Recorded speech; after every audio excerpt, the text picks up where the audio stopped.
Hello, everybody. I hope you're all having a great day. Great, Nate. You know the drill. This is something new I'm gonna try to do to give up maybe some insight onto some gaming news. This isn't something that I plan to do every week or every day, just stuff that I'm interested in. So this week I'm actually gonna be talking about Gotham Knights. It's kind of a game that's kind of had some controversy over the past couple days. Sorry, I'm working as well, as always. So Gotham Knights is a game that is made by WB Games, not Rocksteady this time. I know that's probably information everyone knows already. So the reason I'm talking about it is because I feel like this game is going to be mediocre. And then the reason I'm saying this is because I'm actually going to be buying this at launch. However, the reason is because I love Batman. I love the aspect of Batman, but the gameplay and everything that they've been releasing is kind of different. And then the gameplay I'm going to show in the background while I talk about this is going to be from IGN. So it is not my own gameplay. I do not have a entry code. I didn't have anything like, that's really cool to get like a early beta. That'd been awesome to do, but unfortunately that's not happening today. However, Gotham Knights itself is a very interesting take on the Batman formula, and I think that's the reason that I'm most interested in it. And I'm trying to come in this with like a positive mindset more than a negative mindset. The negative mindset is that it's going to be bad. The locked 30 FPS with everything turned on to max, I think, because that's the only reason I could think of for them to cap it at 30. The floaty gameplay, the removal of like the counter instead of it being a dodge now. Co-op, not releasing all 4-player co-op, even though it's not actually the story mode. It's a separate game mode. Again, they should have told us that instead of doing the week of. However, the main point of Gotham Knights, I think, is to actually improve on the crime fighting aspect of a Gotham game. Now, don't get me wrong. I love, and I'm going to bring it up right now, and you're going to see my desktop and everything. So, forewarning. But the main thing, is that Gotham Knights, I think, is definitely improving on this. There's Jake Baudino. And the reason I say it's improving, and I'm going to keep it very low for you guys so you don't actually hear most of the game, is that it's making you actually fight crime and discover clues for the missions that are going to be happening. And I think that's the coolest part of Gotham Knights, is that you get to actually fight crime, and the crimes are actually random. And if you fail, you can't actually redo that crime. That crime only happens once because, crimes don't actually repeat. So it's actually very intriguing on the way that they're approaching Arkham game. However, I will say this, that for every positive, there is a negative, and the negative mostly being that cap frame rate. And the cap frame rate, again, is not something that I'm going to really dive into. There's a ton of controversy. There's so many other YouTubers out there, so many content creators that are already commenting on what's going on. What's going on with Gotham Knights? Why is it capped at 30? Why can't we have a performance mode? Isn't it just as easy as turning RTX off? Isn't it easy as just turning down the resolution and upscaling it? I'm not a dev. I don't create video games. I don't even play that many video games anymore. Like, I mostly just play video games on stream and then also play video games if I have time in my free time. But Gotham Knights is a game that has been on my mind since its release, or not release, but its initial viewing in 2020. And I think that the aspect of focusing on the 4 main characters outside of Batman can definitely give some good story beats, definitely give some new fresh takes, give some people that aren't very comic booky some new heroes to like. So like Nightwing, like Robin, like Batgirl, and Red Hood, they're all very different in their approach of fighting crime. And I think Robin is the best example of this, that he will feel, I believe, the most like Batman.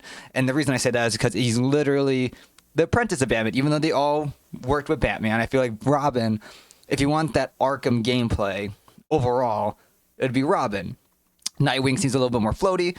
Batgirl could also be more Batman-y, but I bet she's going to have her own gadgets because it seems like she's very tech-oriented. And then Red Hood is for those aggressive players that don't really care about stealth, and that they're going to be very bang, bang, shooty. But yeah, I think Robin himself and Red Hood, as you're going to see in the IGN stuff, is that they're very different. And I like that. I like that each character brings something different to the playing field of an Arkham game. Like, we love Batman. We love how he fought. And that's the reason we're so attached to Batman, is that it was very, not easy, but I would say it's very simple. But the simplicity of that combat is being ruined, but as you can see right here, between Red Hood and Robin both being on screen. And when you look at this, like right now, when they're fighting all these thugs, you can definitely tell it's not as impactful as Arkham games. The reason I say that, as you can see here, even with the big guy here, it's hard to take it seriously when a big man is focusing on one guy and you're just punching him in the back. Like, you're just bam, bam, bam. But again, you don't have to play this game with co-op. And I think that's another thing, that the co-op aspect of this game does kind of make it seem like games as a service. And the games as a service mindset isn't the way that we want to see video games. We want to actually make an impact on the game and not just be like, oh, it's just another mission. It's just another mission. That's the only thing that I think the crimes might be its downfall. I think that they're going to become too repetitive. But based on the devs and how they're approaching everything, it seems like they're each going to be unique. And if they're unique crimes and unique aspects of Gotham and trying to figure out the murderers or where Mr. Freeze is or what Harley's doing, and I think that's my biggest draw to this game, is taking something that hasn't really been addressed in Batman games. Like Batman Arkham Knight kind of addressed the Two-Face Penguin aspect of you going in and, you know, like the hideouts and then beating everybody up and then trying to take them down. But the petty crimes, the crimes that you make you feel like Batman, quote unquote, I feel like that's going to be the main draw of this game, is that you feel like you are making an impact on Gotham. And that's why you go out at night, every night, and make sure that you solve the crimes. You help the people of Gotham instead of, you know, just focusing on the main missions. And I think that's the coolest part about Gotham Knights that I'm looking forward to. However, of course, with everything else, take it with a grain of salt. Wait for all the reviews. I will be reviewing this game. This will be my first ever review on this channel. This channel is definitely going through a lot of growing pains. Definitely haven't posted here in a while, so I'm sorry about that. But I think that the main focus of this game is going to be the crimes. And I hate saying that, because I think the story is going to be great too. They're very, very making sure we don't see the story. And I think that's a great part, because I don't want to see the story. I want to experience it. I want to see if Batman is actually dead. I want to see if Batman's actually alive. I don't really know. And I think that's the greatest part about this game, is that it lets you like just keep on going and trying to figure out this mystery. And if it's a good mystery, I feel like people will like this game, even for the downfall of the combat, downfall of the stealth aspect, everything else with that. I feel like everything would be great overall if the story's good. And if the story's good and the combat's okay, I can look past it. I mean, like Red Dead, the combat isn't the best. I mean, that might not be a hot take, but it's a hot take for a lot of people that the combat in Red Dead 2 isn't the best, because it's just go behind something, shoot, go behind something, shoot, walk, go on a go on a horse, and just, you know, defeat the enemy. And I think that's what Gotham Knights might be like. Like, you go here, you solve this mystery, you go here, solve this mystery, you go on the bat cycle, you fly around the city.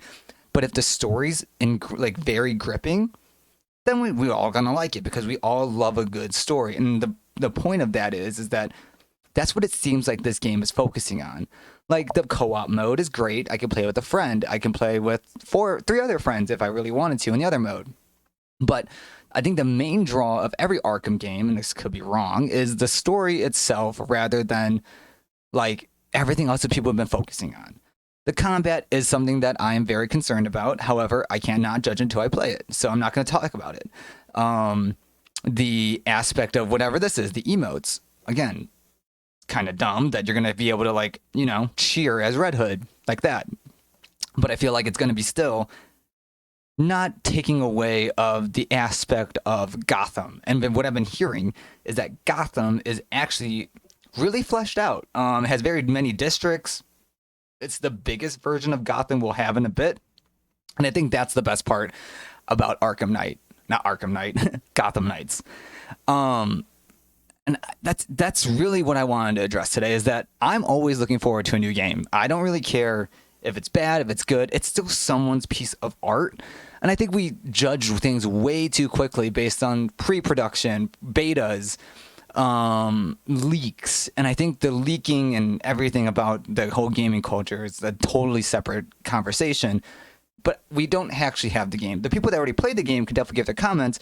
But it's, oh, no, we got an ad. So I'll just pause it here. Definitely leave comments of it. And I think that's the best part, is that they all say that the story is actually pretty good. And like the world is really good. And I think that's the main focus that we should be focusing on. Because the devs did put a lot of time in making this feel like a good Gotham. The only downside of this world is that it looks kind of empty, but again, we'll wait till launch. But I think that's what we should be focusing on. Again, I'm just a small YouTuber. I have like nothing to say, and my voice is like yelling in a sea of billions of people. And if you do find this informative, or you have any comments to make about Gotham Knights before launch on Friday, definitely leave them below. I mean, I'm definitely down to talk to anybody about it. Or if you want to join my stream and talk about it on the release day, because I am doing a giveaway of Gotham Knights. I'm giving one game away on my stream.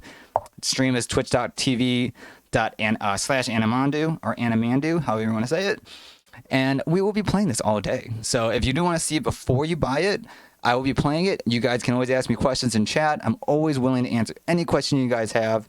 But I always appreciate you guys being here. Of course, like always, have a great day, great night, and I'll see you guys next time. All right, bye, everybody.